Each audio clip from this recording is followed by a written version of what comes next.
Buenos días. Voy a hacer algunos ejercicios sobre el orden de magnitud de las sumas parciales de series utilizando el criterio integral. ¿Ok? Entonces, comenzamos con el siguiente ejercicio. El término general de la serie es n más 1 por logaritmo del cuadrado de n y nos pide el orden de magnitud de las sumas parciales de esta serie. Bien. Lo primero que se hace es transformar el término general en uno equivalente, en términos de orden de magnitud, al que podamos aplicar luego de forma sencilla el criterio integral. En concreto, el término general es n más 1 por el logaritmo de n al cuadrado, eso es, an es n más 1 por el logaritmo del cuadrado de n.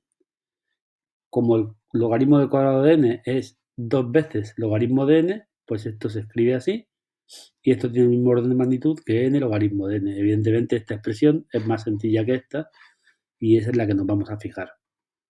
Entonces, tenemos que considerar la función f de x igual a x logaritmo de x, que es creciente, porque su derivada es logaritmo de x más 1, que es positiva para x mayor o igual que 1.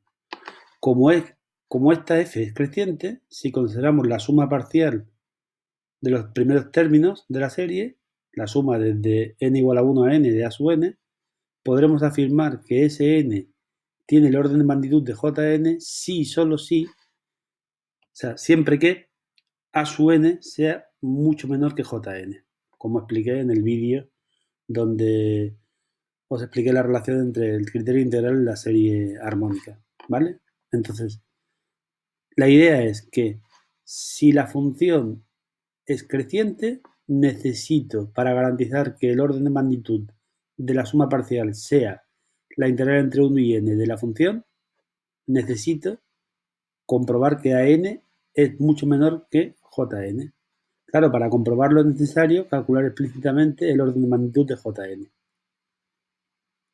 Jn es la integral entre 1 y n de x logaritmo de x. Esta integral se calcula por partes y después de hacer todas las cuentas sale esto de aquí.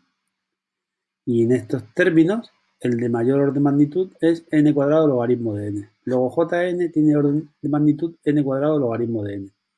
Por otra parte, an tiene orden de magnitud n logaritmo de n, que es mucho menor que n cuadrado logaritmo de n. Como esto ocurre, puedo garantizar que ese n tiene orden de magnitud n cuadrado logaritmo de n y hemos terminado el ejercicio. El siguiente ejemplo es lo mismo.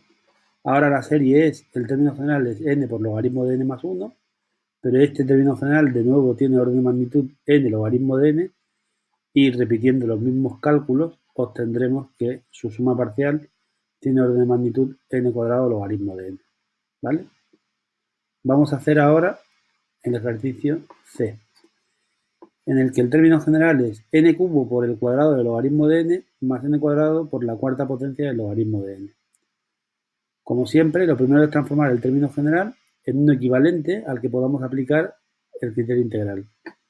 an es este chorizo, que tiene el mismo orden de magnitud que n cubo por el cuadrado del logaritmo de n. De los dos términos, el que tiene mayor orden de magnitud es este de aquí. Luego, este es el orden de magnitud de an. Entonces, la función que tenemos que considerar es x cubo por el cuadrado del logaritmo de x, que es creciente, porque si calculas su derivada, te sale una función que es mayor o igual que 0 para x mayor o igual que 1. Entonces, podremos afirmar que las sumas parciales tienen el orden de magnitud de Jn, es decir, la integral entre 1 y n de la función, siempre que an es sea mucho menor que Jn. Y para comprobarlo necesito previamente calcular Jn. ¿Cómo se calcula Jn? Pues de nuevo se hace integración por partes. Aquí de hecho hay que hacer una primera integración por partes y esta de aquí también se hace por partes.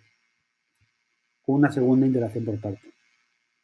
Después de hacer todos los cálculos, sale que el orden de magnitud de Jn es n a la cuarta por el cuadrado del logaritmo de n. Como an tiene orden de magnitud n cubo por el cuadrado del logaritmo de n, que es mucho menor que n a la cuarta por el cuadrado del logaritmo de n, ya puedo garantizar que el orden de magnitud de la suma parcial es n a la cuarta por el cuadrado del logaritmo de n. Y he terminado el ejercicio. Vamos a hacer el último ejemplo. Ahora la función, el término general es el cuadrado del logaritmo de n partido por n. La función, por tanto, es cuadrado del logaritmo de n partido por x. Esta función es decreciente para x mayor o igual que y cuadrado. Basta calcular la derivada. La derivada sale logaritmo de x por 2 menos logaritmo de x arriba y x cuadrado abajo. Y esto es menor que 0 para x mayor o igual que y cuadrado. Como es decreciente, no tengo que hacer ninguna comprobación más. Ya sé que Jn y Sn tienen el mismo orden de magnitud. Lo que pasa es que tengo que calcularlo. ¿Cómo lo calculo? Pues en este caso la integral se puede resolver con un cambio de variable. U igual al logaritmo de x y sale que el orden de magnitud de Jn es el cubo del logaritmo de n. Por tanto, Sn también tiene orden de magnitud el cubo del logaritmo de n y eso es lo que queríamos calcular.